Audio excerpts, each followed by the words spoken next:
المانع الضار النافع النور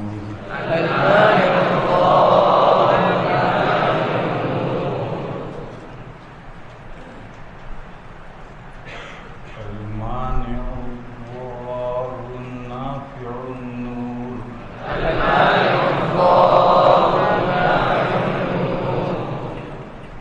الهادي البديع الباقي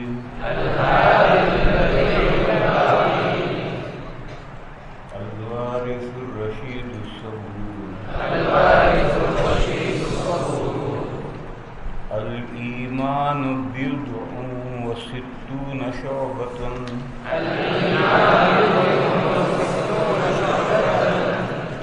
والحياء شعبة من الإيمان الإيمان بضع وسبعون شعبة والحياء شعبة من الإيمان الإيمان بضع وستون شعبة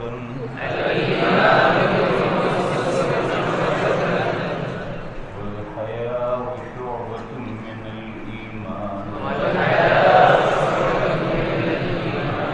المسلم من سلم المسلمون من لسانه ويده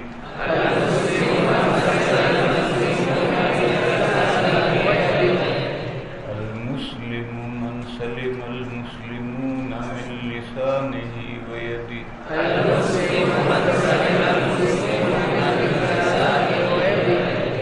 المسلم من سلم المسلمون من لسانه ويده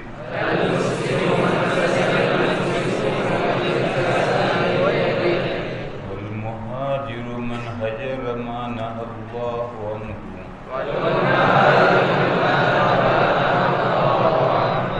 والمهاجر من هجر ما نهى الله عنه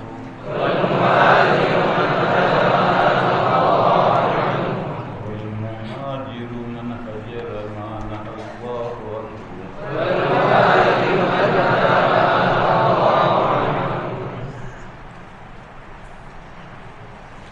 کتاب الایمان کا موضوع ایک ہی مسئلہ ہے جو پوری کتاب الایمان میں مختلف انداز سے آپ کے سامنے آئے گا. اتنا لمبا مسئلے کو کیوں کیا ہے؟ مسئلے میں اختلاف ہے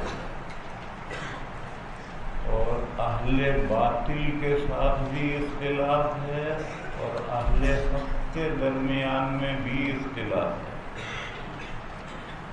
اس لیے حضرت امام بخاری علیہ الرحمہ کا جو موقف ہے، انہوں نے اپنی رائے کو بے شمار دلائل کے ذریعے سے مدلل کیا ہے، اپنی رائے کو مضبوط بنایا ہے.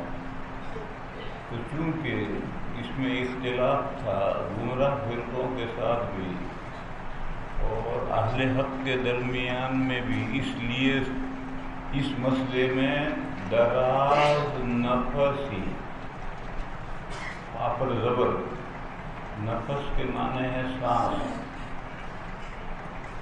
دراز نفسی یعنی لمبی گفتگو کی.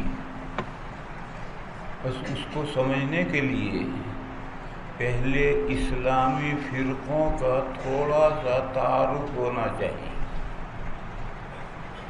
سب سے پہلے تو یہ سمجھ لو کہ اسلامی فرقے 5 ہیں اور مسئلے 4 ہیں جن میں اختلافات ہوئے ہیں. یوں تو درخت کی جب شاخیں نکلنی شروع ہوتی ہیں تو ہر درخت میں ہزاروں شاخیں ہو جاتی ہیں، لیکن موٹی موٹی بنیادی شاخیں چند ہوتی ہیں جس میں سے دوسری چھوٹی چھوٹی شاخیں نکلتی ہیں۔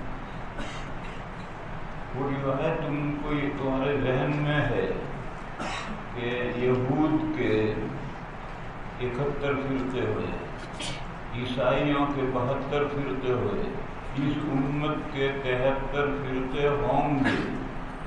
یہ حدیث تمہارے ذہن میں ہے، یہ فرقے شاخیں پھیل کر کے شاخیں ہو گئی، بلکہ اب صورتحال یہ ہے کہ صرف شیعوں کے اندر 72 سے زیادہ فرقے ہیں۔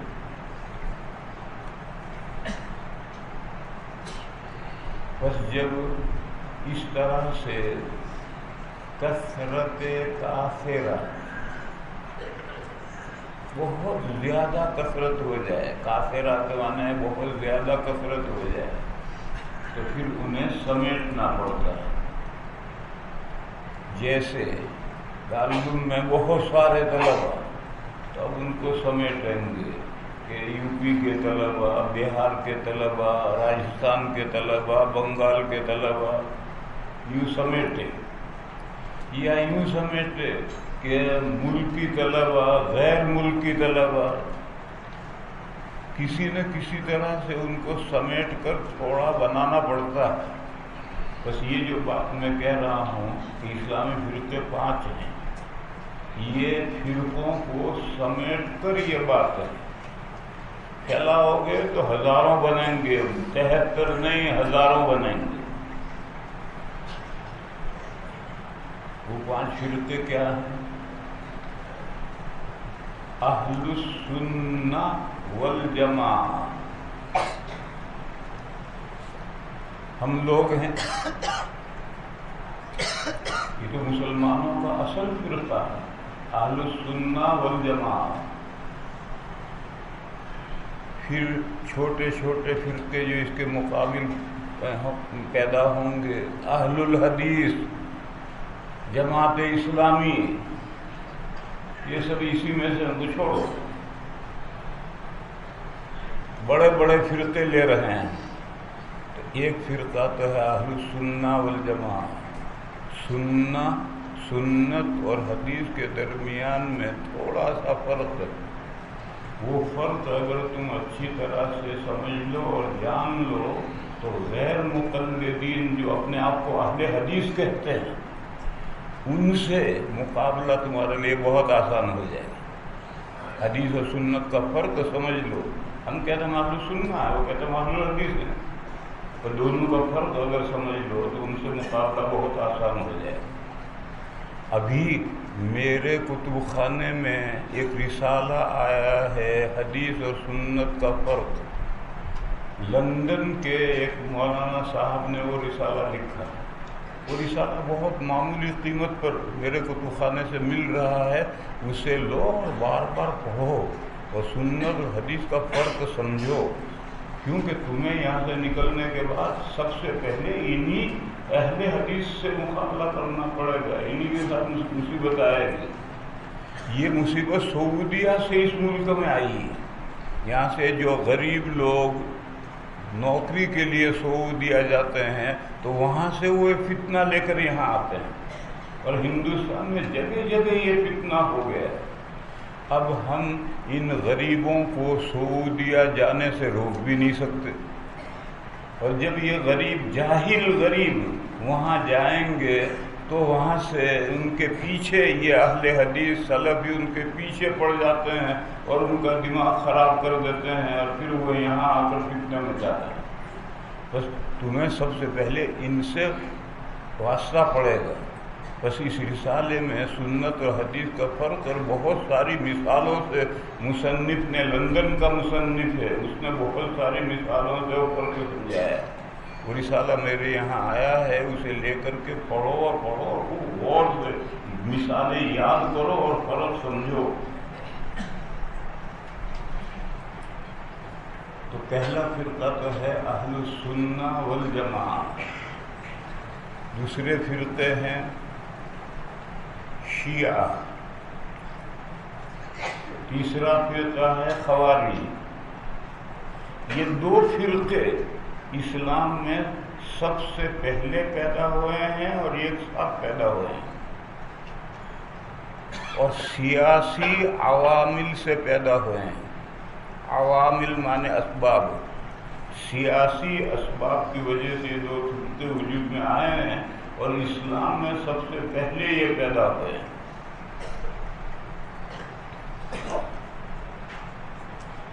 صفین کی جنگ جو حضرت علی اور حضرت معاویہ رضی اللہ تعالیٰ عنہما کے درمیان میں ہوئی، وہ جنگ ایک چال بازی کے ذریعے سے بند کرائی گئی، وہ جنگ بند کرائی گئی ایک چال بازی سے، اس کی تفصیل کا وقت نہیں۔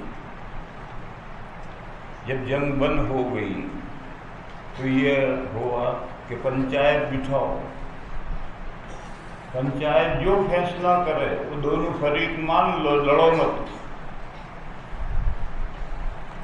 پنچایت بٹھائی گئی، حضرت علی کرم اللہ تعالی وجہہ کی طرف سے نمائندے حضرت ابو موسیٰ اشعری مقرر ہوئے، اور حضرت معاویہ رضی اللہ تعالی عنہ کی طرف سے نمائندے حضرت عمرو بن العاص مقرر ہوئے۔ ان نمائندوں نے 6 مہینے کے بعد فیصلہ سنایا، اس میں بھی چال چلی گئی، وہ فیصلے میں بھی چال چلی گئی۔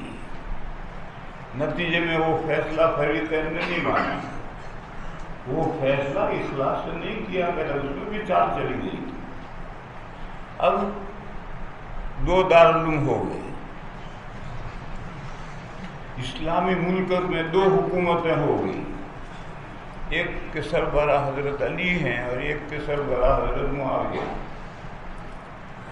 جب یہ اسلامی حکومت 2 حصوں میں تقسیم ہو گئی، اس وقت کچھ لوگ حضرت علی کے لشکر سے بھی نکلے اور حضرت معاویہ کے لشکر سے بھی نکلے، جدا ہوئے، اور انہوں نے ہرورہ نامی گاؤں میں، یہ گاؤں گھاگھلیڑی کے پاس ہے، وہاں انہوں نے اس گاؤں کو ہیڈ کوارٹر بنایا، اور انہوں نے اپنی تحریک شروع کی۔ ان کی تحریک یہ تھی کہ یہ تحکیم باطل ہے، یہ جو 2 فریقوں نے مل کر پنچایت بٹھائی ہے، پنچایت بٹھانا ہی جائز نہیں۔ یہ ہرورہ گاؤں کوفہ سے نزدیک تھا، حضرت معاویہ تو شام میں ہے اور کوفہ عراق میں ہے، تو شام سے تو یہ گاؤں دور تھا اور کوفہ سے قریب تھا۔ انہوں نے ہرورہ گاؤں میں ہیڈ کوارٹر بنا کر اپنا کام شروع کیا، اور جو مسلمان اکا دکا مل گیا اسے مار ڈالتے تھے، فتنہ شروع کر دیا انہوں نے۔ بس ان سے نبرد آزما ہونا ضروری تھا۔ حضرت علی قریب تھے، اور حضرت علی کی جو حکومت تھی اس حکومت میں یہ فتنہ مچا تھا۔ حضرت معاویہ کی حکومت تو دور تھی، وہ دور تھے، اس لیے حضرت علی کی ذمہ داری ہو گئی کہ اس فرقے سے نمٹیں۔ چنانچہ جنگ ہوئی، اور اس جنگ میں حضرت علی کامیاب ہو گئے اور وہ فرقہ ہار گیا، مگر سب مارے نہیں گئے، تتر بتر ہو گئے۔ اور ایک قاعدہ یاد رکھو، کوئی بھی گمراہ فرقہ وجود میں آئے گا تو وہ بالکلیہ ختم نہیں ہو سکتا، اس کے اثرات زمین میں باقی رہتے ہیں۔ جیسے طاعون، حضور نے فرمایا کہ بنی اسرائیل پر ایک عذاب آیا تھا، من رجز علیم، اس عذاب کا بقیہ زمین میں رہ گیا ہے جو کبھی کبھی طاعون کی شکل میں نمودار ہوتا ہے۔ اسی طریقے سے یہ جو گمراہیاں ہیں وہ بھی ایک طرح کا اللہ کا عذاب ہے۔ پھر جب کوئی گمراہ فرقہ پیدا ہو جائے گا تو اس کو اگر ختم بھی کر دو تو اس کے اثرات پھیلتے ہیں. جیسے حضور کے بعد متصلاً 2 جھوٹے نبی 3 جھوٹے نبی نکلے. مسیلمہ کذاب، اسود عنسی اور سجاح عورت، انہوں نے نبوت کے دعوے کی. صدیق اکبر نے فتنہ ختم کی، مگر ختم کہاں ہوئے ہیں؟ کوئی زمانہ شاید ایسا خالی گزرتا ہے کہ اس میں زمین پر 5-25 جھوٹے نبوت کے دعویٰ کرنے والے نہیں ہوتے ہیں. آج بھی پوری دنیا میں جائزہ لوگے تو 5-25 آپ کو نبوت کا دعویٰ کرنے والے ملیں گے. ہمارے حضرت مولانا شاہ عالم صاحب ہیں ختم نبوت کے، ان کے پاس جاؤ وہ سب بتائیں گے فلاں ملک میں فلاں نبوت کا دعویٰ کیے ہوئے، فلاں ملک میں فلاں نبوت کا دعویٰ کیے ہوئے. کوئی زمانہ خالی نہیں ہے جس میں نبوت کا جھوٹا دعویٰ کرنے والے نہ ہو. بلکہ قادیانی کو مرے ہوئے 100 سال ہو گئے. اس قادیانی کے بعد قادیانیوں کے اندر 250 آدمیوں نے نبوت کا دعویٰ کیا. تو جب بھی کوئی گمراہی پیدا ہوتی ہے تو وہ ختم نہیں ہوتی ہے، دبی رہتی ہے. پھر جب موقع آتا ہے تو سر ابھارتی ہے. خوارج آج بھی ہیں اور یمن میں ان کی حکومت ہے، اور ان کا اس فرقے کا نام ہے اباضیہ، الف بے الف غاد یا گولتا. اباضیہ فرقہ یہ خوارج کا فرقہ ہے، اس کی یمن میں حکومت ہے.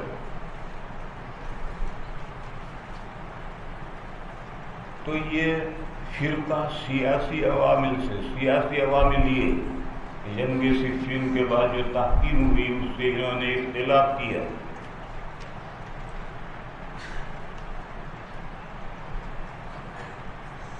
جب حضرت علی اور حضرت معاویہ رضی اللہ تعالی عنہما درمیان میں اختلاف ہوا، 2 پارٹیاں ہیں، تو کچھ لوگ اس پارٹی میں کچھ لوگ اس پارٹی میں. تو حضرت معاویہ کی پارٹی میں جو لوگ تھے ان کا تو کوئی نام نہیں رکھا گیا، مگر حضرت علی کی پارٹی میں جو تھے وہ شیعہ کہلائے. لفظ شیعہ کے معنی پارٹی، اصل ہے شیعۃ علی، حضرت علی کی پارٹی. یہ پارٹی حضرت علی نے نہیں بنائی، حضرت علی کے نام پر بنائی گئی. یہ آج بھی بہت سے ادارے، آدمی بڑے بڑوں کا نام بیعتگار فلاں، تو وہ فلاں نے نہیں بنائے، وہ اس کے نام پر بنائے. ایسے ہی یہ پارٹی حضرت علی نے کوئی نہیں بنائی، ان کے نام پر پارٹی بنائی گئی شیعہ. تو یہ حضرت علی اور حضرت معاویہ میں جو اختلاف اور جھگڑا ہوا اس کی وجہ سے یہ شیعہ وجود میں آئے. تو میں نے کہا تھا کہ اسلام میں سب سے پہلے یہ 2 فرقے وجود میں آئے ہیں اور یہ سیاسی عوامل سے وجود میں آئے ہیں، اس کے اسباب سیاسی ہیں. تو 3 فرقے ہوئے، اہل سنہ والجماعہ، شیعہ اور خوارج. دوسرے 2 فرقے ہیں معتزلہ اور مرجئہ. یہ سیاسی عوامل سے وجود میں نہیں آئے بلکہ علمی فکری گمراہی سے، فکری گمراہی سے یہ 2 فرقے وجود میں آئے. معتزلہ کے احوال تم شرح عقائد میں پڑھ کر آئے ہو، ان کی بہت سی رائیں جو غلط ہیں وہ شرح عقائد میں زیر بحث آتی ہیں. اس فرقے کا بانی واصل نام کا ایک گدھا تھا جو حضرت حسن بصری رحمۃ اللہ علیہ کے کا شاگرد تھا. پھر ایک مسئلے میں اختلاف کی وجہ سے وہ الگ ہوا. تو جب وہ الگ ہوا اور اس نے اپنا سبق الگ پڑھانا شروع کیا، تو حضرت حسن نے فرمایا اعتزل عنا، ہم سے علیحدہ ہو گیا۔ یہ جو حضرت نے لفظ استعمال کیا تھا اعتزل عنا، اس سے اس فرقے کا نام پڑ گیا معتزلہ۔ یہ فرقہ علمی فکری گمراہی کی وجہ سے وجود میں آیا ہے، اور اس کے بہت سے مسائل ہیں جو اہل السنہ والجماعہ کے عقائد سے مختلف ہیں، اور ان کا تذکرہ تم شرح عقائد میں پڑھتے پڑھتے آ ہی رہے ہو۔ مرجئۃ، یہ لفظ بنا ہے ارجاء سے۔ ارجاء کے معنی ہے پیچھے ہٹانا۔ قرآن کریم میں ہے، نبی پاک صلی اللہ تعالی علیہ وسلم پر ازواج میں باری مقرر کرنا ضروری واجب نہیں تھا۔ مسلمانوں پر تو واجب ہے، حضور پر واجب نہیں تھا۔ تو سورہ احزاب میں آیت آئی ہے ترجی من تشاء منہن وتؤوی الیک من تشاء۔ یہ ترجی اس لفظ کے معنی پیچھے کیجیے آپ ان ازواج میں سے جس کو چاہیں، اور ٹھکانہ دیجیے ان ازواج میں سے جس کو چاہیں۔ تو ارجاء ان کے معنی مؤخر کرنا۔ یہ فرقہ اعمال کو ایمان سے مؤخر کرتا ہے۔ وہ یہ کہتا ہے کہ ایمان کے ساتھ اعمال صالحہ مفید ہیں، اور ایمان کے ساتھ اعمال سیئہ مضر نہیں ہیں، اور ایمان کے ساتھ اعمال صالحہ بھی ضروری نہیں ہے۔ ایمان کے ساتھ اعمال ضروری ہی نہیں، مدار نجات کا ایمان پر ہے، اعمال ضروری نہیں۔ اب اعمال کو اس نے پیچھے دھکیل دیا، جبکہ پورا قرآن کریم بھرا پڑا ہے ان الذین آمنوا وعملوا الصالحات، ان الذین آمنوا وعملوا الصالحات۔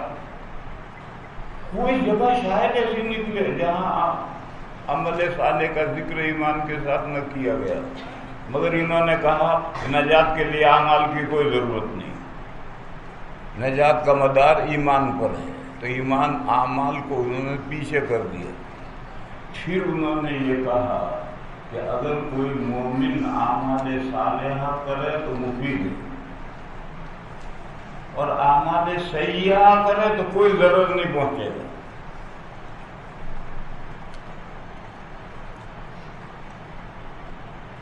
اس وقت دنیا میں جو مسلمان ہیں ان میں سے 80% مسلمان مرجئہ ہیں۔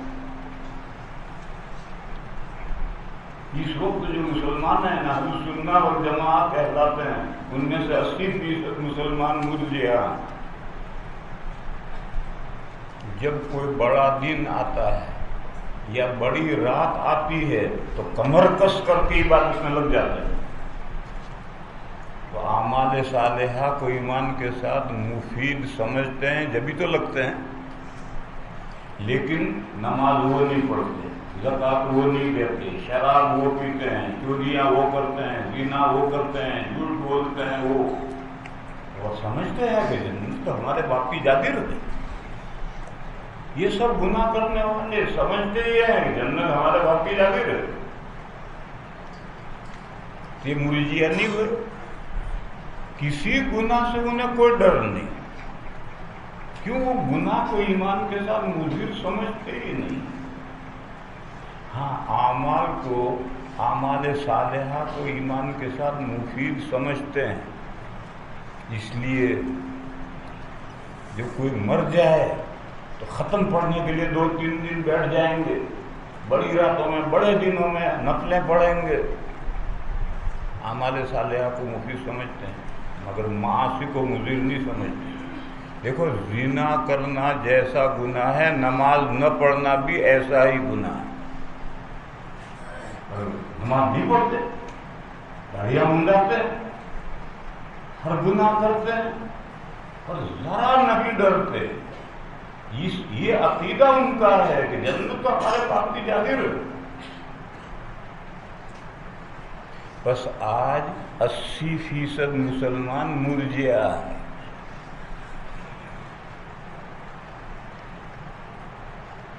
تو یہ 5 فرقے ہیں: اہل سنہ والجماعہ،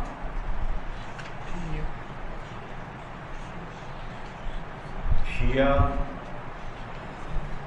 خوارج، معتزلہ اور مرجئہ.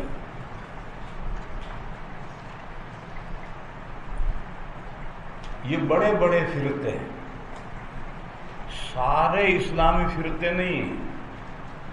سارے اسلامی فرقے تو بہت ہیں. اور میں نے اس کی مثال دی کہ جیسے ایک بہت بڑا تناور درخت ہو تو تنے میں سے جو نکلنے والی موٹی موٹی شاخیں ہوں گی وہ چند ہوں گی. پھر ان شاخوں میں سے دوسری شاخیں، دوسری میں سے تیسری شاخیں، تیسری میں سے چوتھی شاخیں، شاخ در شاخ ہوتے ہوتے تناور درخت بڑا گھنا درخت ہو جاتا ہے. مگر تنے میں سے اس کے نکلنے والی جو بنیادی شاخیں ہیں وہ چند ہوں گی.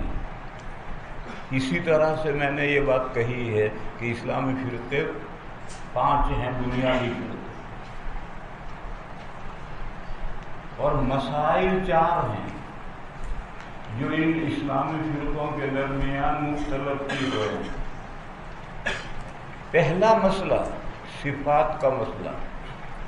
اللہ کی صفات میں اختلافات ہوئے ہیں.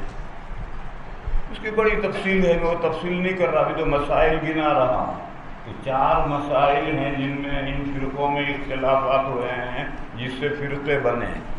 ایک صفات باری کا مسئلہ، دوسرا جبر و قدر کا مسئلہ. قدر میں نے خواہ لفظ بڑھایا ہے.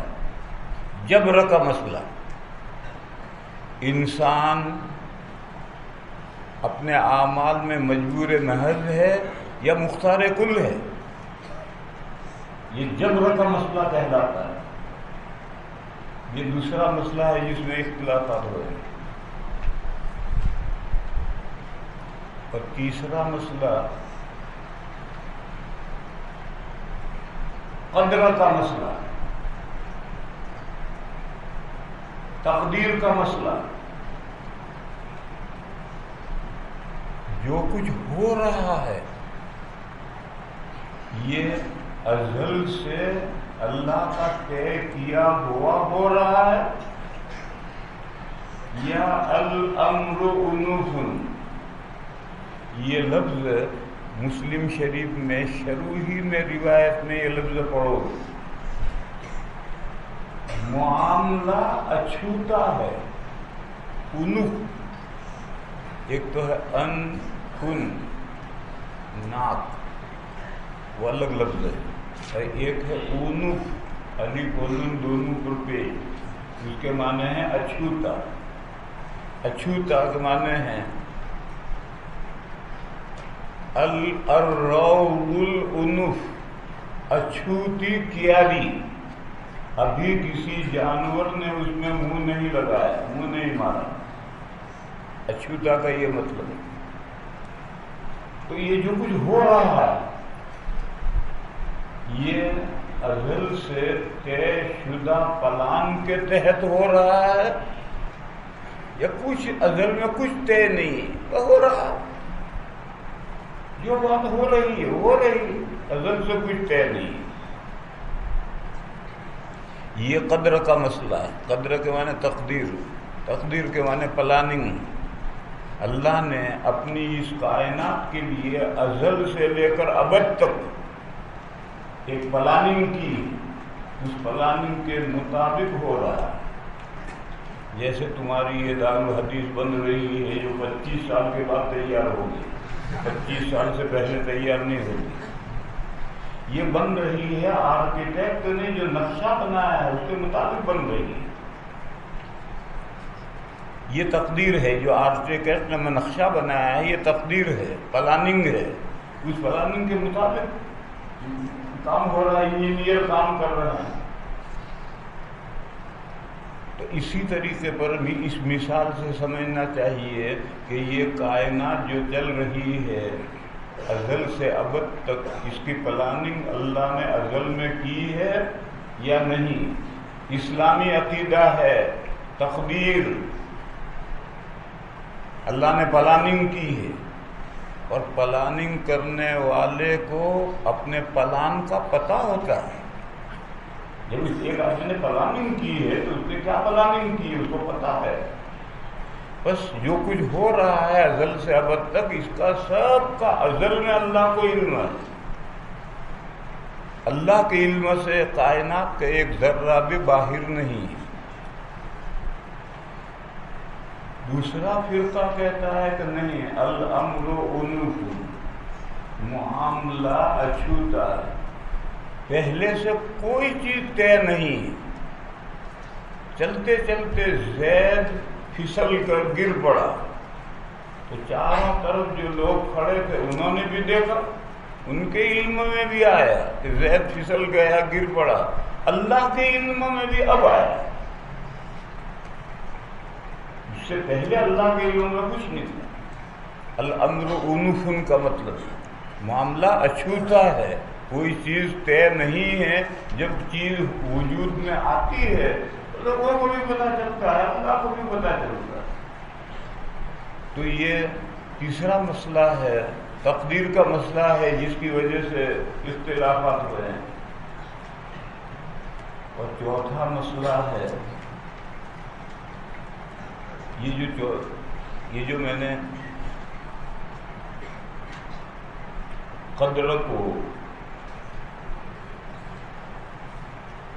جبر سے الگ کر دیا، کہ میں نے غلطی کی۔ جبر و قدر ایک ساتھ ہیں، میں نے غلطی سے جبر کو الگ کر دیا، انسان مجبور ہے یا مختار ہے اس کو الگ کر دیا، اور کوئی چیز ازل سے طے ہے یا نہیں ہے، قدر اس کو الگ کر دیا، یہ میں نے غلطی کی۔ جبر و قدر ایک ہی ساتھ مسئلے ہیں دونوں۔ تیسرا مسئلہ ہے اعمال اور ایمان میں کیا ارتباط ہے، وہی مسئلہ کتاب الایمان میں زیر بحث ہے۔ اعمال اور ایمان میں ارتباط جوڑ کیا ہے؟ تو چوتھا مسئلہ یہ ہے کہ عقل و نقل میں تعارض ہو جائے تو تقدیم کس کو حاصل ہے، عقل کو یا نقل کو؟ علامہ ابن تیمیہ نے یہ کتاب لکھی الموافقہ بین النقل الصحیح والعقل الصریح۔ اگر نقل صحیح ہے اور عقل خالص ہے تو تعارض ہو ہی نہیں سکتا ہے، الموافقہ دونوں ایک دوسرے کی موافقت کریں۔ لیکن اگر نقل صحیح نہیں ہے تو عقل کی سمائی میں نہیں آئے گی، یا نقل تو صحیح ہے مگر عقل ہی ادھوری ہے، ناقص سے جاہل ہے، تو نص اس کی سمجھ میں نہیں آتی۔ لیکن جو لوگ پڑھے لکھے ہیں، سمجھدار لوگ ہیں، ان کے تعلق سے نقل یعنی نص قرآن و حدیث، نقل اور عقل میں تعارض ہو جائے مقدم کون؟ معتزلہ کہتے ہیں مقدم عقل، عقل کی سمائی میں نقل آئے تو ہم نقل کو مانیں گے اور نہیں مانیں گے۔ اہل السنہ والجماعہ کہتے ہیں کہ نہیں، نقل کو تقدیم حاصل ہے، جو نص میں آیا ہے اسے ماننا ہے، چاہے عقل کی سمائی میں آئے یا نہ آئے۔ یہ چوتھا مسئلہ ہے، عقل و نقل میں تعارض ہو جائے تو تقدیم کس کو آتی ہے؟ یہاں رک کر یہ بات سمجھنی چاہیے کہ کبھی نص کو غلط سمجھا جاتا ہے تو وہ عقل کی سمائی میں نہیں آتی، نقل کو غلط سمجھتے ہیں تو وہ عقل کی سمائی میں نہیں آتی۔ بس آپ نقل کو صحیح سمجھنے کی کوشش کریں، اس میں کوئی حرج نہیں، آپ نقل کو صحیح سمجھنے کی کوشش کریں۔ نقل کو غلط سمجھیں گے تو عقل کی سمائی میں کہاں آئے گی؟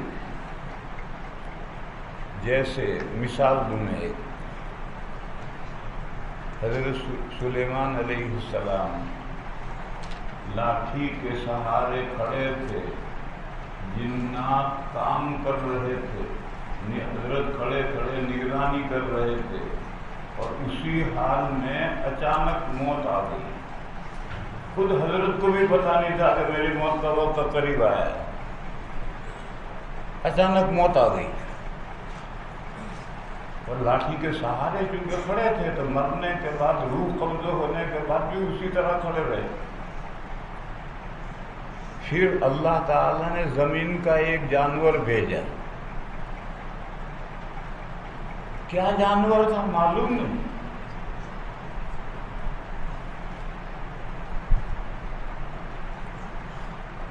کچھ لوگ ترجمہ کرتے ہیں دیمک، دابۃ الارض کا ترجمہ دیمک ہے ہی نہیں۔ عربی میں دیمک کے لیے 3 لفظ ہیں، عربۃن، سوستن، اور ایک لفظ کچھ اور ہے۔ دیمک کے لیے 3 لفظ ہیں، دابۃ الارض یہ دیمک کے لیے لفظ ہے ہی نہیں۔ قرآن میں دوسری جگہ پر ہے کہ قیامت سے پہلے زمین سے جانور نکلے جو لوگوں سے باتیں کرے۔ بس یہ جو زمین کا جانور آیا، یہ جانور کیا تھا معلوم نہیں بھائی کیا تھا، جب قرآن نے اس کو بتلایا نہیں، اور لغت میں دابۃ الارض نام کا کوئی جانور ہے ہی نہیں۔ قیامت کے قریب میں جو زمین سے جانور نکلے گا، جو لوگوں سے باتیں کرے گا، وہ کیا جانور ہوگا، کیسا ہوگا، اللہ جانے کیسا ہوگا۔ ایسے یہاں بھی زمین کا جانور آیا تو پہلی تو غلطی یہ ہوئی کہ اس کا دیمک ترجمہ کر دیا، کسی نے اس کا ترجمہ کر دیا گھن۔ گھن 2 ہوتے ہیں، ایک لکڑی میں کیڑا لگتا ہے وہ بھی گھن کہلاتا ہے، اور ایک گیہوں میں سوری لگتی ہے وہ بھی گھن کہلاتی ہے۔ تو یہ جو لکڑی میں کیڑا لگتا ہے یہ گھن ترجمہ کیا کسی نے، اس کے لیے دابۃ الارض لفظ ہی نہیں۔ بس جب اس کی حقیقت معلوم نہیں ہے تو آپ صاف کہیں کہ پتہ نہیں کیا جانور تھا، کوئی ضروری تھوڑا ہی کہ ہم جانور کو جانے پہلا زمین کا ایک جانور آیا، اس نے لاٹھی کا جو زیری حصہ تھا زمین سے لگا ہوا اس کو کھانا شروع کیا اور کھا لیا۔ کتنا وقت اس میں گزرا اللہ جانے، کتنا وقت گزرا، 2-3 گھنٹے گزرے ہوں گے کہ ایک حدیث مرفوع ہے 1 سال تک کھڑے رہے، وہ جھوٹی روایت ہے۔ علامہ ابن کثیر رحمۃ اللہ علیہ نے اس روایت پر تنقید دی ہے کہ فی صحتہ نظر، یہ روایت صحیح نہیں ہے سال پر کھڑے رہنے کی۔ ابن کثیر نے اس روایت پر تنقید کی ہے فی صحتہ نظر، اور عقل بھی تسلیم نہیں کرتی۔ آخر سال بھر تک حضرت نے نمازیں نہیں پڑھائی، حضرت تو پیغمبر تھے، امام تھے، نمازیں پڑھانے نہیں گئے بیت المقدس میں، اور نہیں گئے تو مقتدیوں نے کیوں خبر نہیں لی حضرت کی؟ اور کیا سال بھر تک کھانا نہیں کھایا حضرت نے؟ اور نہیں کھایا تو گھر والوں نے کیوں نہیں خبر لی؟ حضرت سلیمان کے تو 100 گھر تھے، کسی نے کیوں خبر نہیں لی؟ اور پھر ایک بہت بڑی زبردست حکومت کے سربراہ ہیں، تو کیا سارا ملک 100 سال تک 1 سال تک بے خبر رہا حضرت سے؟ بس یہ سال بھر کی روایت جو ہے وہ تو بوگس روایت ہے. ابن کثیر نے کہا اس کی صحت میں نظر ہے. بس اب بات کیا ہوئی کہ کوئی زمین کا جانور آیا. کیا جانور تھا معلوم نہیں. اس نے لاٹھی کھا لی. کتنی دیر میں کھا لی معلوم نہیں. حضرت گر پڑے. جنّا سمجھ گئے کہ ہم اپنے بارے میں جو گمان کرتے تھے کہ ہم غیب داں ہیں، یہ ہماری غلط فہمی تھی. ہم غیب داں نہیں تھے، مرے ہوئے کھڑے ہیں اور ہم سمجھ نہیں سکے، جان نہیں سکے کہ یہ مرے ہیں، مرے ہوئے کھڑے ہیں. ان کو پتہ چل گیا تبینت الجنۃ ان لو کانوا یعلمون الغیب ما لبثوا فی العذاب المہین. تو اب یہ نس ہے. اب اس نس کو آپ غلط طریقے پر سمجھائیں گے کہ دیمک نے گاٹھی کھائی اور سال بھر تک کھڑے رہے حضرت پھر گرے. تو ہر سمجھدار آدمی یہ کہے گا کہ سال بھر کھڑے رہے، نماز نہیں پڑھی، کھانا نہیں کھائے، اور کوئی معمولی آدمی نہیں ہے، بہت بڑی حکومت کے ذمہ دار ہیں. آخر حکومت کے لوگوں نے سال بھر تک کیوں خبر نہیں لی حضرت؟ اور اب آپ اس نس کو یوں سمجھا دیجیے کہ دابۃ الارض معلوم نہیں ہے وہ کیا جانور تھا، کتنی دیر میں کھایا یہ بھی معلوم نہیں، چند گھنٹوں میں کھا لیا تھا. بن اجمال چند گھنٹوں میں لاٹھی کھا لی اور حضرت گر پڑے. تب پتہ چلا جنات کو کہ ہم اپنے بارے میں جو خوش فہمی میں مبتلا تھے وہ ہماری خوش فہمی تھی. ہم غیب نہیں جانتے. یہ ہمارے سامنے کھڑے ہیں، ہم زندہ سمجھ رہے ہیں حالانکہ مر چکے. یہ میں نے ایک مثال دی کہ آپ نس کو صحیح سمجھیں، پھر عقل سے اس کا کوئی تعلق نہیں رہے. اور اگر نس کو ہی آپ صحیح نہ سمجھیں اور جہاں نہ سمجھ سکیں وہاں سپر ڈال دیں، خامخواہ بات نہ بنائیں، وہاں سپر ڈال دیں. حضرت سلیمان علیہ السلام کے تابع اللہ نے ہوا کو مسخر کیا اور وہ بیت المقدس سے یمن اور یمن سے بیت المقدس لے آتی تھی آدھے دن میں. وہ ہوا کیا تھی؟ یہ جو عام ہوا ہے یہ تو دنیا میں کہیں بھی لے آ سکتی ہے. اور سلیمان علیہ السلام کی ہوا یمن اور یمن سے بیت المقدس یعنی آمد و رفت کیوں کر رہی ہے؟ جواب معلوم، اس ہوا کی کیفیت ہمیں نہیں معلوم. حضرت داؤد علیہ السلام کے ساتھ پہاڑ اور پرندے تسبیح میں شریک ہوتے تھے. کس طرح ہمیں نہیں معلوم کس طرح، اور ہم نے کہا ہے شریک ہوتے تھے. کیونکہ اتنی بات ہم عقل سے جانتے ہیں کہ پتھروں میں شعور ہے. وَإِنَّ مِنْهَا لَمَا يَهْبِطُ مِنْ خَشْيَةِ اللَّهِ. بعض پتھر اللہ کی خشیت سے گر پڑتے ہیں. تو پتھروں میں شعور ہے، یہ تو قرآن سے ثابت ہے. وَإِن مِّن شَيْءٍ إِلَّا يُسَبِّحُ بِحَمْدِهِ وَلَٰكِن لَّا تَفْقَهُونَ تَسْبِيحَهُ. اور پرندوں میں شعور ہے تو ہر کوئی جانتا ہے. اس کی کیفیت کیا ہے ہم نہیں جانتے، ہم نہیں بتا سکتے، لیکن قرآن کہہ رہا ہے کہ جب داؤد علیہ السلام تسبیح پڑھتے تھے تو پہاڑ بھی ان کی ہم نوائی کرتے تھے، پرندے بھی ان کی ہم نوائی کرتے تھے. جیسے ترانہ پڑھتے ہیں 2 3 4 طالب علم مل کر کے تو سب ایک ساتھ پڑھتے ہیں، اس طرح سے پرندے اور پہاڑ ہم نوائی کرتے تھے حضرت داؤد علیہ السلام.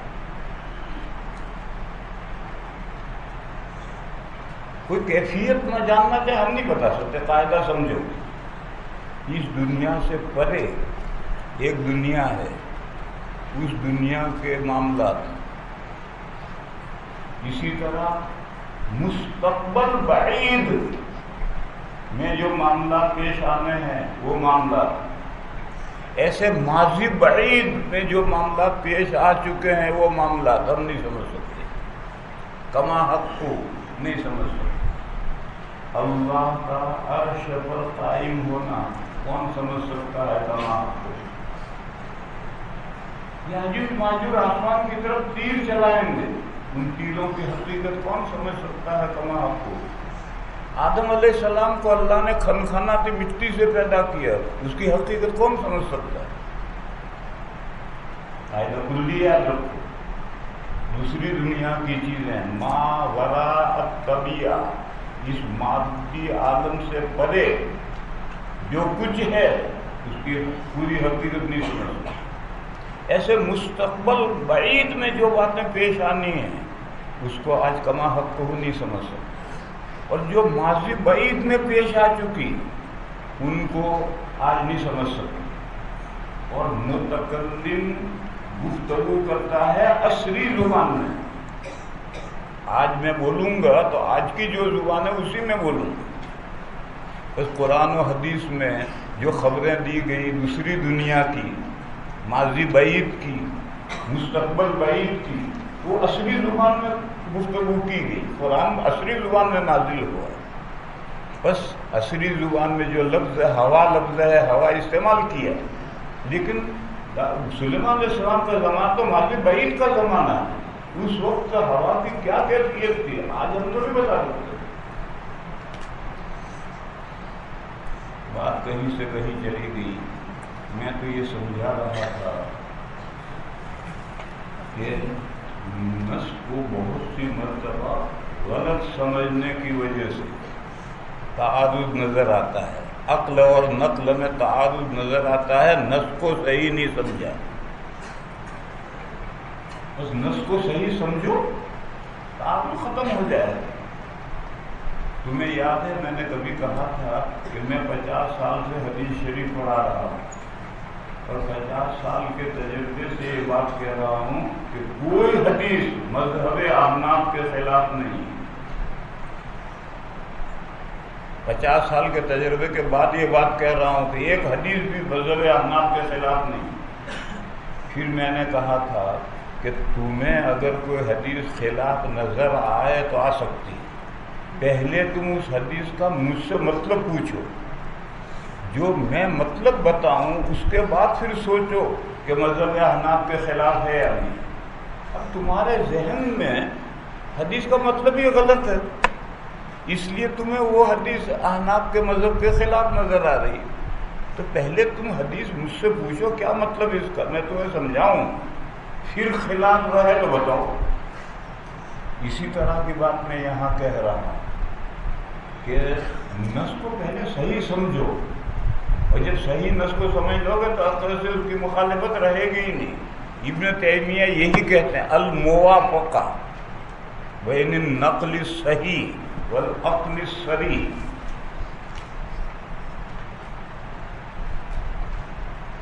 اسی طرح سے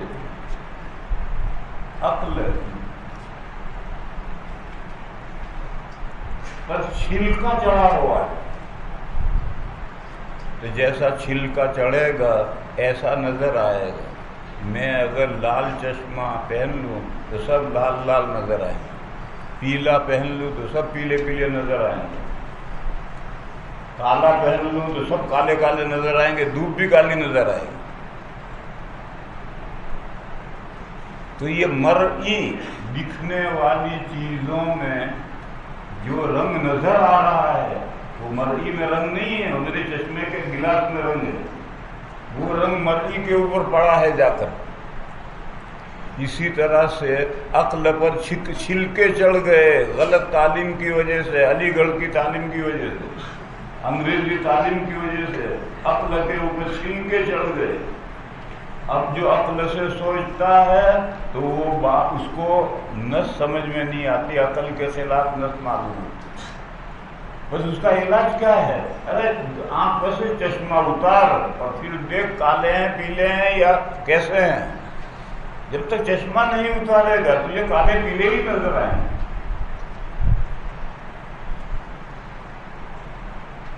تو یہ جو متجددین ہوتے ہیں عقل کے بادشاہ، متجددین ایجوکیٹڈ، انگریزی پڑھے ہوئے، عقل پر چھل کے ان کے چڑھ گئے طرح طرح کے، اور ان کو قرآن و حدیث کی باتیں سمجھ میں نہیں آتی۔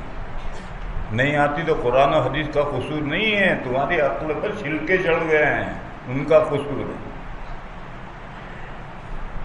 بہرحال نقل صحیح ہے سند کے اعتبار سے، اور نقل کو صحیح سمجھا گیا ہے اور عقل پر چھلکا چڑھا ہوا نہیں، تو نقل اور عقل میں کبھی تعارض ہوگا ہی نہیں، الموافقہ۔ لیکن نقل روایت صحیح نہیں، یا روایت تو صحیح ہے مگر اس کو سمجھا نہیں گیا صحیح، یا عقل پر چھلکے چڑھے ہوئے ہیں، تو پھر اب عقل اور نقل میں تعارض نظر آئے۔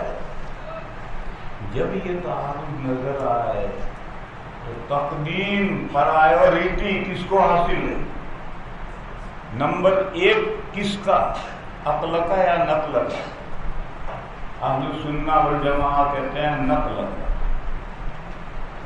عقل کی سمائی میں وہ بات آئے یا نہ آئے ماننی، عقل کا اعتبار نہیں۔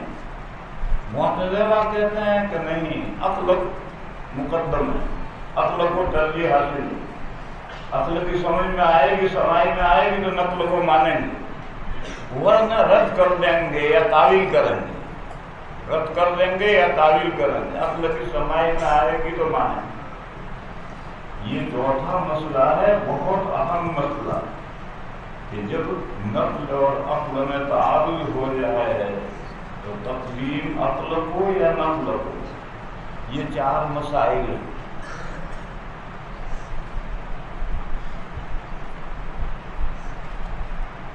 ان 4 مسائل میں ان 5 فرقوں میں اختلافات ہوئے،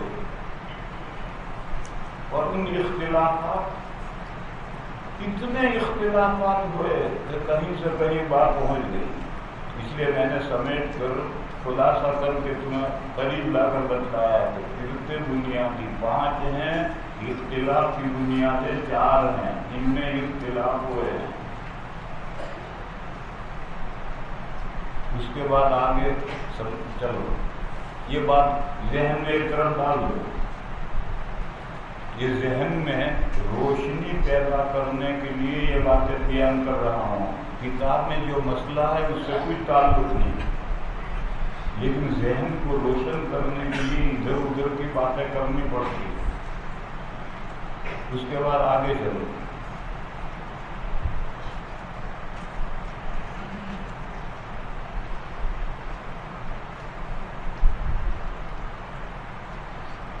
دین نام عقائد و اعمال کا،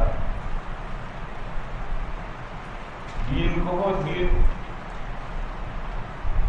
عقائد و اعمال کے مجموعے کا نام، پھر ایمان صرف عقائد کا نام اور اسلام صرف اعمال کا نام، اور دونوں کا مجموعہ الدین۔ حدیث جبرائیل جو تمہارے ذہنوں میں ہے، جب جبرائیل نے پوچھا مل ایمان، تو حضور نے 7 عقیدے بتائے، یہی 7 عقیدے ایمان مفصل میں لیے گئے۔ پھر جب انہوں نے پوچھا مل اسلام، تو حضور نے 5 اعمال بتائے، جن میں سے لوگوں نے ایک عمل کو عمل سے ہی نکال دیا، اور باقی 4 کا نام رکھا ارکان 4۔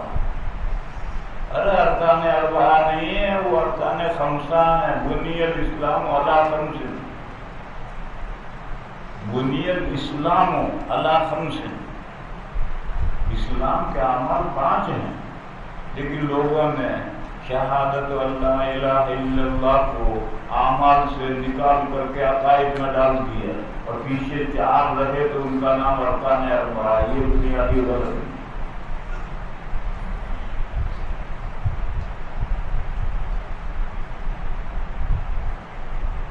اور دونوں کا مجموعہ، عقائد و اعمال کا مجموعہ الدین، تو دین نام ہے عقائد و اعمال کے مجموعے۔ اب سنو، اعمال میں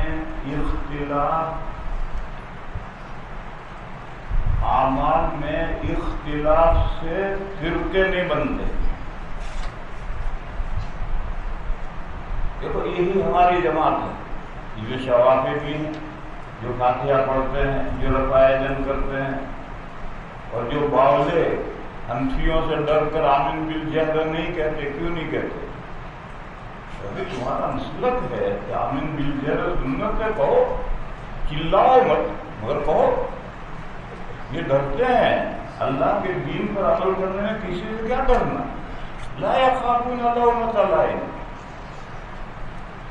اور حنفی بھی ہیں مگر یہ دو پھرتے نہیں، حنفی، شافعی، مالکی، حنبلی کی پھرتے نہیں ہیں، اس لیے کہ یہ اعمال میں ان کے درمیان اختلاف ہے، مسائل میں اختلافات ہیں، عقائد چاروں کے ایک ہے. اہل السنہ والجماعت کے جو عقائد ہیں وہی چاروں کے عقائد ہیں.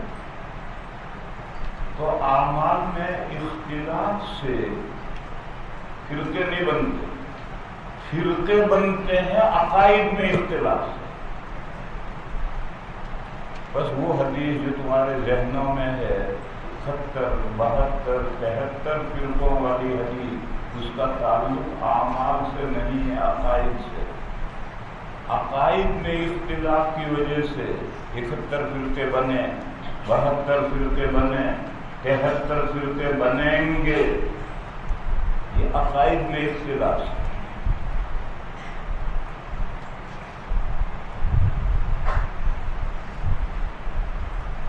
اس کے بعد یہ سمجھو کہ صحابہ میں مسائل میں اختلافات تھے، بلکہ آج جتنے معرکۃ الآراء مسائل ہیں جن میں ائمہ اربعہ میں اختلافات ہیں، وہ سب اختلافات صحابہ سے آ رہے ہیں. ان ائمہ اربعہ نے وہ اختلافات پیدا نہیں کیے. انہوں نے تو کیا کیا، دو رائے آ رہی تھی، ایک رائے انہوں نے لے لی، ایک رائے انہوں نے لے لی. رفع یدین بھی صحابہ سے چلا آ رہا تھا، اور ترک رفع بھی چلا آ رہا تھا، آمین بالجہر بھی چلا آ رہا تھا، آمین بالسر بھی چلا آ رہا تھا. وتر کی ایک رکعت الگ پڑھنے کا سلسلہ بھی چلا آ رہا تھا، 3 رکعتیں ایک ساتھ پڑھنے کا سلسلہ بھی چلا آ رہا تھا. اب جب ائمہ کا دور آیا تو امام ابو حنیفہ نے ایک رائے لے لی، امام شافعی نے دوسری رائے لے لی. ان مسائل میں اختلاف ان ائمہ نے پیدا نہیں کیا ہے. لوگوں کو ایک بہت بڑی غلط فہمی ہے، لوگوں کو یعنی چپڑ قناتیوں، غیر مقلدوں بہت بڑی غلط فہمی ہے، یا وہ لوگوں کو دھوکہ دیتے ہیں کہ ان ائمہ نے امت کو لڑا دیا، مسائل میں اختلاف کر کے فرقے بنا دیے اور امت کو لڑا دیا. یہ ان کی غلط فہمی ہے یا لوگوں کو دھوکہ دیتے ہیں. جتنے معرکۃ الآراء مسائل ہیں جن میں اختلافات ائمہ اربعہ میں ہیں، وہ تو سب صحابہ کے زمانے سے چلے آ رہے ہیں. اور لوگوں نے ایک بات چلائی، وہ حدیث نہیں، اختلاف امتی رحمت، یہ کوئی حدیث نہیں. آج تک اس کی کوئی سند کسی کو نہیں ملی، لا اصل لہ. جیسے علماء امتی کا انبیاء بنی اسرائیل، یہ کوئی حدیث نہیں. یہ بغیر پڑھ کے اڑائی ہے کسی نے. علماء امتی کا انبیاء بنی اسرائیل، یہ حدیث ہے ہی نہیں. یا جیسے سؤل المؤمن شفاء، یہ کوئی حدیث نہیں. یہ لوگوں نے ایسے چلائی، سؤل المؤمن شفاء.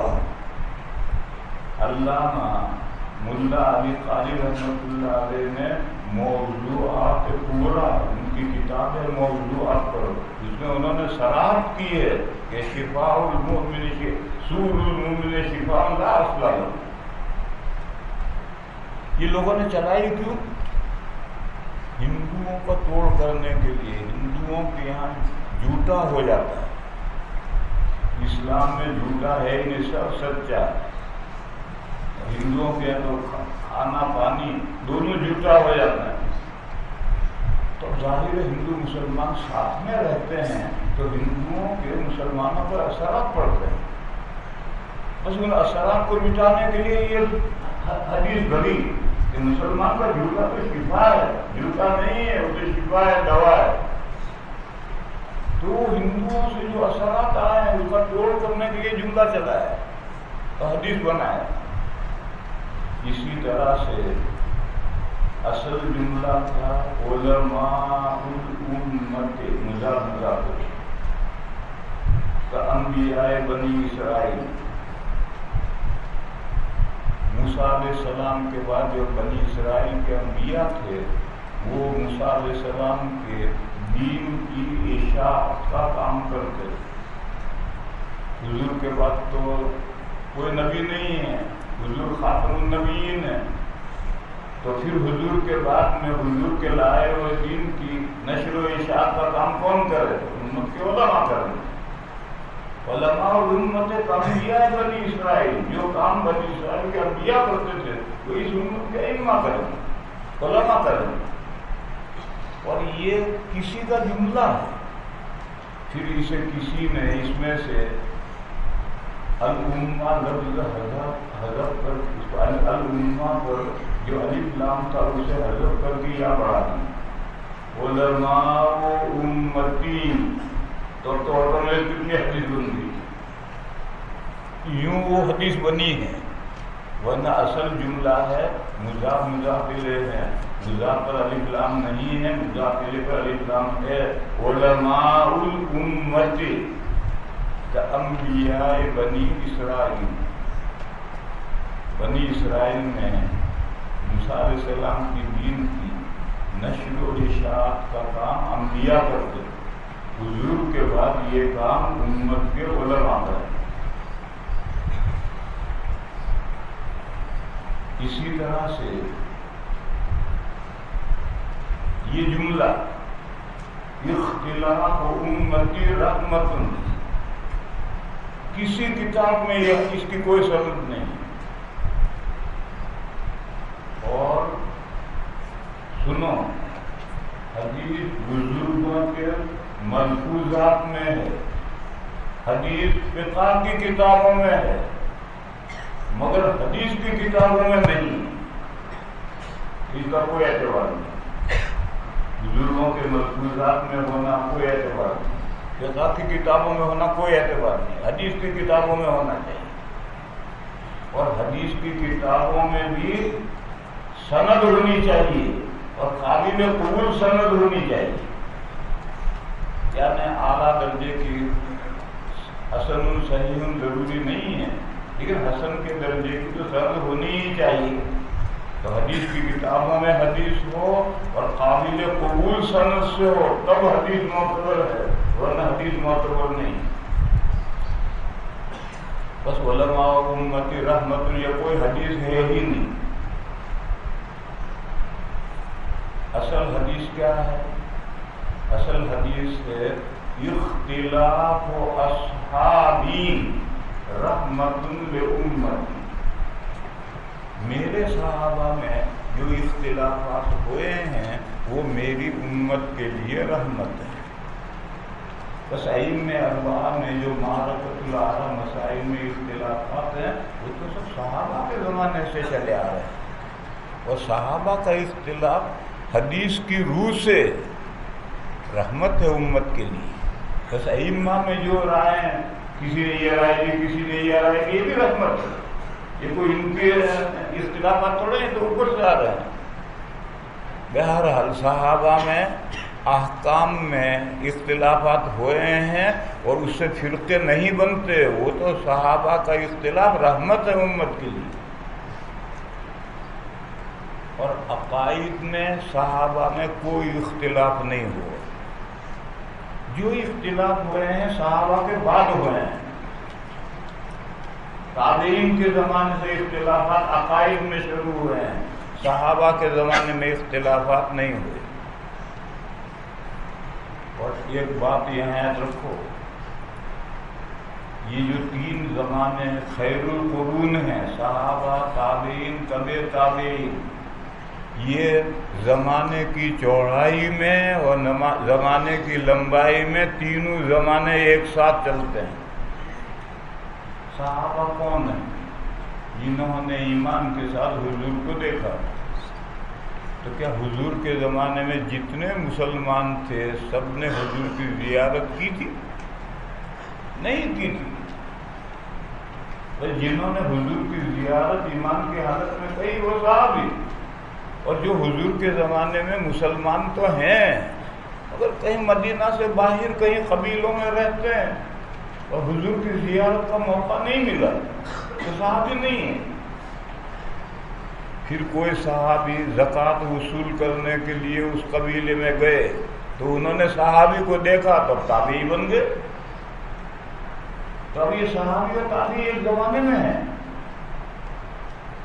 پھر ایسے بھی مسلمان ہو سکتے ہیں کہ انہوں نے صحابی کو بھی نہ دیکھا ہو مگر اس تابعی کو دیکھا ہو تو طبع تابعی بن گئے۔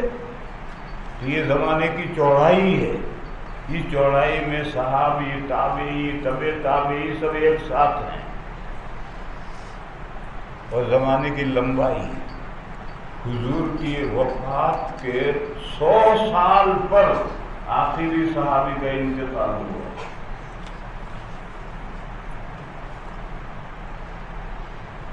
ایک 110 ہجری میں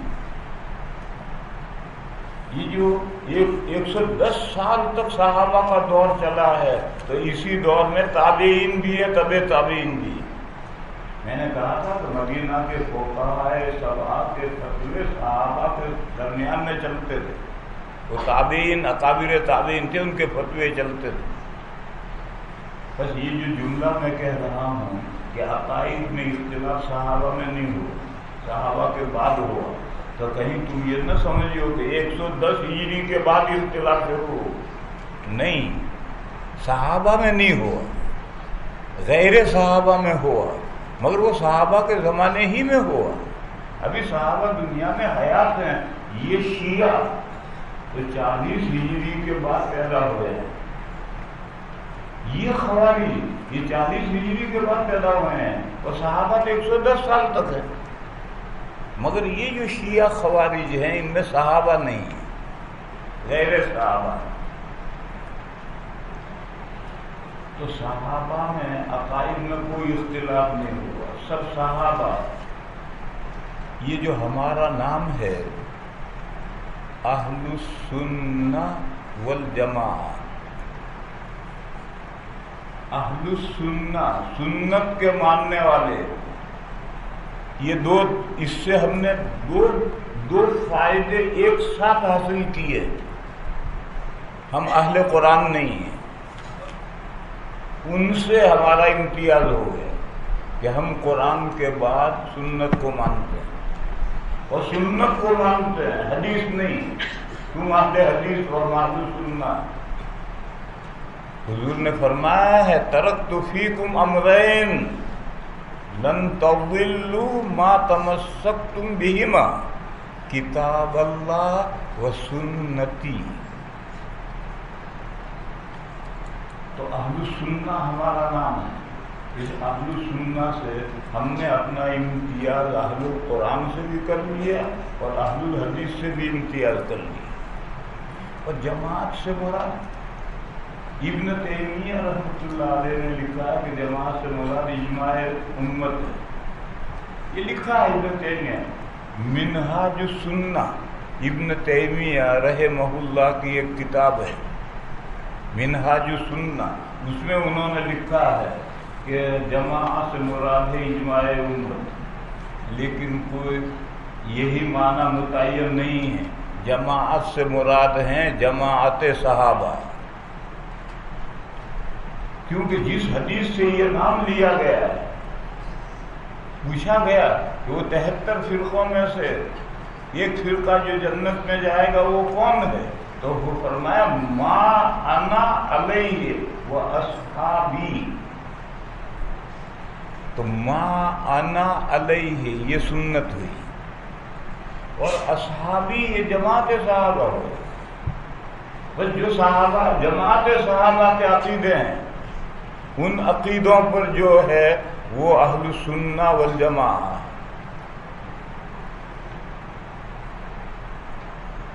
کیونکہ گمراہ فرقوں کے عقائد صحابہ کے زمانے میں پیدا ہوئے ہیں، مگر صحابہ میں کوئی گمراہ عقیدہ نہیں پیدا ہوا. بس میں اصل مضمون یہ سمجھا رہا تھا کہ اعمال میں اختلاف یہ کوئی زیادہ اہمیت نہیں رکھتا. یہ اختلاف تو صحابہ میں ہوا. اصل جو مضر ہے وہ عقائد میں اختلاف ہے، اور عقائد کا اختلاف صحابہ میں نہیں ہوا. بس جب صحابہ میں عقائد میں اختلاف نہیں ہوا تو جو صحابہ کے عقیدے ہیں ان عقیدوں پر جو ہے وہ اہل السنہ والجماعہ ہے. اور جماعت سے مراد اجماع امت نہیں، جیسا کہ ابن تیمیہ رحمہ اللہ فرماتے ہیں. نہیں، جماعت سے مراد جماعت صحابہ. یہ نام ما انا علیہ و اصحابی سے رکھا گیا ہے. تو اگر اجماع امت بولے تو اس حدیث میں کہاں اجماع کا ذکر ہے؟ اس میں تو اصحابی کا ذکر ہے. اس لیے جماعت سے مراد ہیں جماعت صحابہ.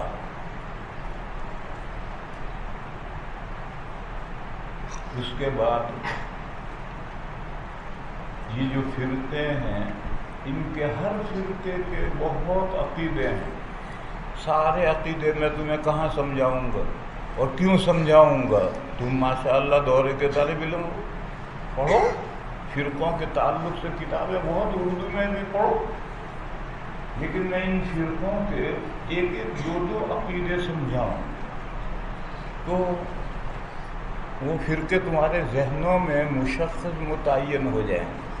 اہل السنہ کو تو تم جانتے ہو، ہم ہی اہل السنہ اللہ کے فضل سے. پھر اس کے بعد میں شیعہ پیدا ہوئے. شیعوں کے بنیادی عقیدے دو ہیں. خلافت بلا فصل، وہ کہتے ہیں کہ حضور کے بعد متصلاً حضرت علی خلیفہ ہیں اور 3 خلفاء جو ہیں وہ ظالم غاصب ہیں. تو خلافت بلا فصل یہ ان کا بنیادی عقیدہ ہے. ان کے پورے مذہب کی بنیاد ہی اس عقیدے پر ہے کہ خلیفہ بلا فصل حضرت علی. اور ان سے پہلے جو 3 خلفاء ہیں وہ کہتے ہیں غاصب ہیں، ظالم ہیں، انہوں نے حضرت علی کا حق مارا ہے. دوسرا عقیدہ ان کا ہے وحی حضور پر ختم نہیں ہوئی. حضور کے بعد بھی وحی آتی رہی 12 اماموں تک، اور تشریعی وحی بھی آتی رہی. اس وحی میں احکام بھی آتے رہے. نبی پاک صلی اللہ تعالی علیہ وسلم پر وحی ختم نہیں ہوئی. وہ یہ تو کہتے ہیں کہ نبوت ختم، خاتم النبیین حضور پاک صلی اللہ تعالی علیہ وسلم ہے، نبوت ختم. لیکن وحی نہیں رکی، وحی تو آتی رہی. جیسے دارالعلوم میں آخری شیخ الحدیث حضرت مدنی ہوئے ہیں. حضرت مدنی قدس سرہ کے بعد 50 سال تک کوئی دارالعلوم میں شیخ الحدیث مجلس شورا نے نہیں بنایا، مگر بخاری چلتی رہی، پڑھانے والے پڑھاتے رہے. بخاری تو ہر زمانے میں پڑھانے والے پڑھاتے رہے. باقی اس 50 سال میں مجلس شورا نے کسی کو شیخ الحدیث نہیں بنایا. آخری شیخ الحدیث حضرت مدنی بنائے گئے. تو وہ ایک مثال دے رہا ہوں. وہ یہ کہتے ہیں کہ نبوت تو حضور پر ختم، وہ خاتم النبیین ہے، حضور کے بعد کوئی نبی نہیں. لیکن وحی نہیں رکی. جو حضور پر وحی آتی تھی اس وحی کا سلسلہ برابر جاری رہا. اور جن لوگوں پر وحی آتی تھی ان کو نبی نہیں کہتے، وہ امام کہتے. نئی اصطلاح گھڑی، امام. اور ان 12 اماموں پر بھی وحی آتی ہے اور تشریح وحی آتی ہے، اس میں احکام بھی آتے ہیں۔ اس لیے قادیانیوں کے سلسلے میں تو امت کا اجماع ہے کہ وہ مسلمان فرقہ ہی نہیں ہے، کیونکہ وہ مرزا غلام احمد قادیانی کو نبی کہتا ہے، پھر وہ فرق کرتا ہے ذلی، بروزی، لنگی، پجامہ، مگر نبی کہتے ہیں وہ۔ یہ ساری امت نے کہا یہ کافر، اسلام سے خالی، مسلمان نہیں۔ اور یہ شیعہ اپنے اماموں پر لفظ نبی کا اطلاق نہیں کرتے، انہوں نے ان کے لیے نیا لفظ استعمال کیا، امام، اور وحی کہا آتی تھی ان کے پاس، اور تشریح وحی بھی آتی تھی۔ یہ ان دو فرقوں کے بنیادی دو عقیدے ہیں جس پر شیعوں کا مدار ہے۔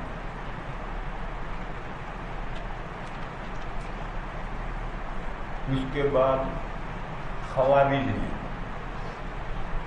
خوارج کا کہ بنیادی عقیدے دو ہیں۔ ایک عقیدہ تو یہ ہے کہ مرتکب کبیرہ اسلام سے خارج۔ مرتکب کبیرہ کا مطلب یہ نہیں ہے کہ اس نے زندگی میں ایک مرتبہ بیڑی پی لی اور پھر توبہ کر لی، نہیں، یہ مرتکب کبیرہ نہیں ہے۔ مرتکب کبیرہ یہ ہے کہ کوئی بھی کبیرہ گناہ کیا اور موت تک توبہ نہیں کی،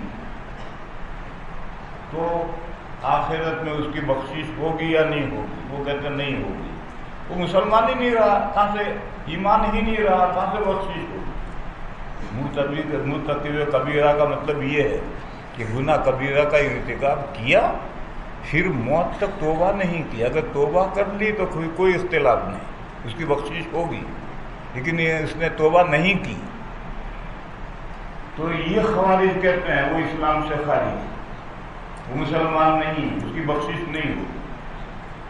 دوسرا عقیدہ ان کا یہ ہے کہ اگر حاکم ظالم ہے تو خروج فرض ہے، بغاوت کرنا فرض ہے، خروج مانے بغاوت۔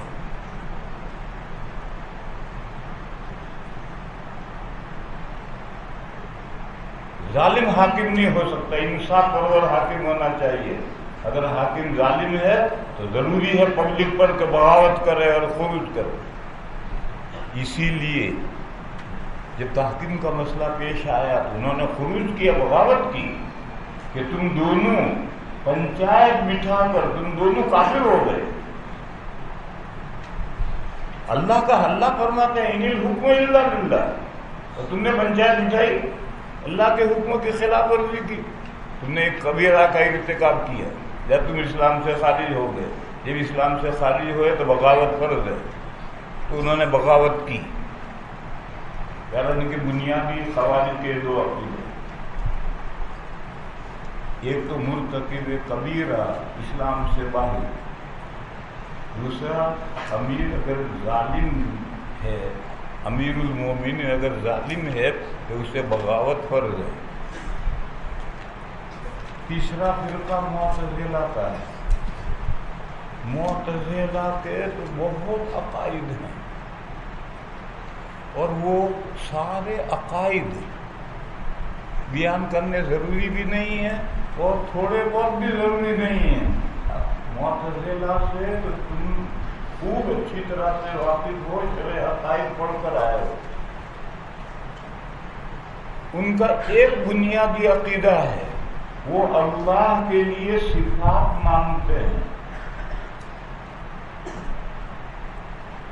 کون سی؟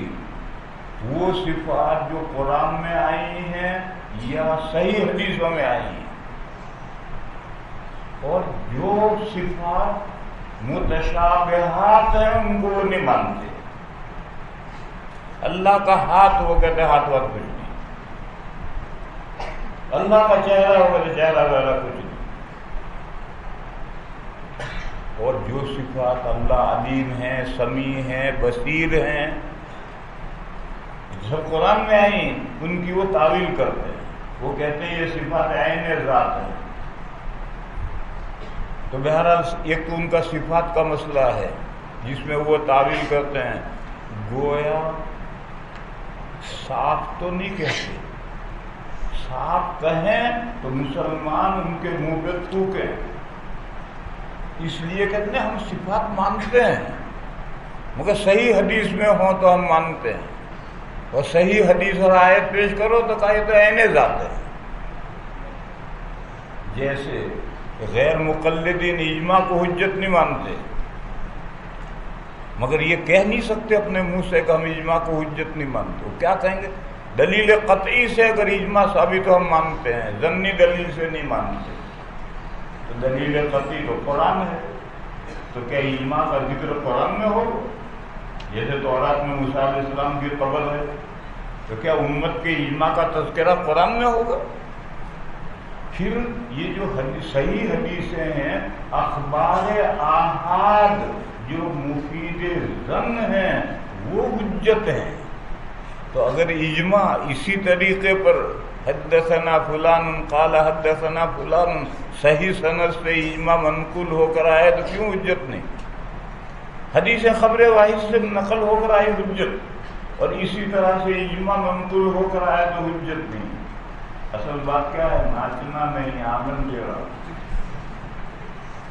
تو اسی طرح سے یہ صاف نہیں کہتے اللہ کی صفات نہیں ہے، ان کے بالمقابل معطلہ نکلے، معطلہ اس کو فائل، انہوں نے کہا اللہ کی کوئی صفت نہیں، اللہ ذات بحت ہیں، جیسے یہ ستون ہے جس میں کوئی صفت نہیں ہے، وہ ستون کھڑا ہے، ایسے اللہ بھی ذات بحت ہیں، ان میں کوئی صفت نہیں۔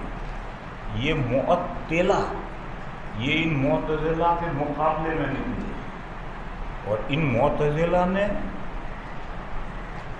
صفات کا انکار نہیں کیا۔ پہلا تو یہ کہا کہ صحیح نص سے ثابت ہے وہ صفات ہم مانتے ہیں، اور جب صحیح نص پیش کی تو کہا یہ تو اللہ کے عین ذات ہے، تعویل کر دی۔ بہرحال ایک مسئلہ تو ان کا یہ ہے، اسی مسئلے کا بچہ یہ قرآن اللہ کا کلام ہے، اور اللہ کا کلام اللہ کی صفت ہے، اور وہ اللہ کے لیے صفات مانتے ہی نہیں، اس لیے انہوں نے کہا یہ قرآن اللہ کا کلام ہے مگر یہ غیر مخلوق نہیں ہے، اللہ کی صفت ہے تو قدیم ہے، غیر مخلوق۔ انہوں نے کہا نہیں یہ قرآن تو مخلوق ہے، اللہ کا کلام تو کہتے ہیں مگر وہ کہتے ہیں کہ یہ جیسے اللہ کی جو صفتیں ہیں ہی نہیں، تو یہ قرآن جو اللہ کا کلام ہے یہ غیر مخلوق کیسے ہو جائے گا؟ صفات کی طرح سے قدیم کیسے ہو جائے گی؟ اللہ کی صفت قدیم تو ہے ہی نہیں، عین ذات ہے۔ تو انہوں نے کہا یہ قرآن مخلوق ہے، مخلوق ہے یعنی قاری کی زبان پر اللہ اس قرآن کو پیدا کرتے ہیں، اللہ کا کلام ہے مگر قاری کی زبان پر اللہ پیدا کرتے ہیں، مخلوق کا یہ مطلب۔ بہرحال یہ جو جھگڑا کھڑا ہوا تھا اور جس میں ہزاروں آدمی مارے گئے، جس فتنے کا ڈٹ کر مقابلہ امام احمد نے کیا ہے وہ خلق قرآن کا مسئلہ ہے کہ قرآن اللہ کا کلام قدیم غیر مخلوق ہے یا قرآن اللہ کا کلام مخلوق ہے، حادث ہے۔ یہ جو صفات کا مسئلہ ہے اس کا یہ شاخسانہ ہے۔ معتزلہ جب اللہ کے لیے صفات مانتے ہی نہیں اور جہاں ماننے پر مجبور ہو جائیں تو پھر عین ذات کی تعویل کرتے ہیں، اولاً تو صفات مانتے ہی نہیں، اور جب نص پکی آ جائے اور ماننے پر مجبور ہو جائے تو عین ذات کی تعویل کرتے ہیں۔ یہ سب ہاتھی کے دکھانے کے دانت ہیں، کھانے کے نہیں۔ اصل تو یہ کہ وہ اللہ کے لیے صفات مانتے ہی نہیں، تو جب صفات نہیں مانتے تو قرآن اللہ کا کلام اللہ کی صفت ہے، قدیم ہے، وہ کہتے نہیں اللہ کا کلام تو ہے مگر حادث ہے۔ اگر یہ کہیں کہ اللہ کا کلام ہے ہی نہیں تو مسلمان ان کے منہ پر تھوکیں گے، اس لیے کہا اللہ کا کلام تو ہے مگر یہ صفت قدیمہ نہیں ہے، یہ تو قاری کی زبان پر اللہ پیدا کرتے ہیں، اس لیے یہ قرآن مخلوق ہے۔ بہرحال یہ کلام کا قرآن کے حادث اور قدیم ہونے کا مخلوق اور غیر مخلوق ہونے کا جو مسئلہ پیدا ہوا ہے وہ صفات کے مسئلے میں سے نکلا ہے، اور وہ مسئلہ مرتکب کبیرہ کا، وہ کہتے ہیں مرتکب کبیرہ اسلام سے تو نکل گیا مگر کفر میں داخل نہیں ہوا، بیچ میں لٹکو ہے، فی منزلۃ بین المنزلتین، اس مسئلے میں انہوں نے یہ اختلاف کیا۔ اور وہ مسئلہ کہ عقل و نقل میں تعارض ہو جائے تو ترجیح کس کو، اس میں معتزلہ کا جو اصل بنیادی عقیدہ ہے ان کا کہ ترجیح عقل کو ہے، عقل کی سماعی میں نص آئے گی تو مانیں گے ورنہ نہیں مانیں گے۔ پھر رہ جاتا ہے مرجیہ، مرجیہ کا صرف ایک ہی عقیدہ ہے، وہ یہ ہے کہ ایمان کے ساتھ طاعات مفید ہیں، ضروری نہیں ہیں، اور معاصی تو مضر ہیں ہی نہیں، کچھ بھی کرو جنت میں ضرور جاؤ گے، یہ ان کا بنیادی عقیدہ ہے۔ اور میں نے کہا کہ اس وقت 80% مسلمان دنیا میں مرجیہ ہی ہیں، وہ ختم نہیں ہوئے بلکہ سب لوگ مرجیہ ہیں۔ اس کے بعد اب ہمیں سمجھنا ہے اہل السنہ والجماعہ میں فقہ کے اعتبار سے، مسائل کے اعتبار سے جو فرقے چار بنے ان کو نہیں سمجھنا، وہ تو تم سمجھتے ہو، لیکن اہل السنہ والجماعہ میں عقائد کے اعتبار سے جو تین فرقے بنے، اشاعرہ، ماتریدیہ اور سلفیہ، ان کو سمجھنا ہے، وہ کل سمجھا۔ لا الہ